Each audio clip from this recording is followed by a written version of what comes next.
আমরা hyper pigmentation নিয়ে কথা বলবো। হাইপার পিগমেন্টেশন যেটা হচ্ছে মুখে মেছেদার দাগ, মুখে ছোপ ছোপ কালো কালো দাগ, মুখে ব্রণর দাগ, মুখে ব্রণ হয়, ব্রণটা শক্ত ব্রণ হয়, বহু কি প্রবলেমস থাকে ফেসের উপরে। আজকে বডিতেও হয় সেই প্রবলেমসগুলো। তো আজকে এই জায়গাটায় কিন্তু আমরা ম্যাক্সিমাম মানুষ কিন্তু আমরা ভুল পথে যাই। কেন? আমরা কিন্তু জানি না, আমাদের ভুল পথে নিয়ে যাওয়া হয়। কেন নিয়ে যাওয়া হয়? যে এই প্রবলেমসটা হচ্ছে একটা স্কিন ডিজিজ। আজকে স্কিন ডিজিজটাকে আমরা যদি নর্মাল একটা ক্রিমের মারফতে ওটাকে প্রবলেমটা মিটাতে চাই, তাহলে তো কখনোই মিটবে না। কেন? যে ওটা আপনাকে দেবে আপনাকে ব্লিচযুক্ত ক্রিম, যেটাতে আপনার মনে হবে যে আপনি খুব ফর্সা হচ্ছেন তাড়াতাড়ি করে, কিন্তু ফর্সা হচ্ছেন না, আপনার স্কিনের লেয়ারগুলোকে নষ্ট হয়ে যাচ্ছে।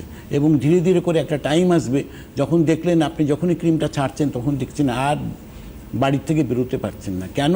যে মুখটা জ্বালা করছে, মুখে আপনার র্যাশ বেরিয়ে যাচ্ছে, আর যে মুখটা ছিল কালো তার থেকে আরও বিভৎস কালো হয়ে গেছে। একদম। আসবো আবার। হ্যালো।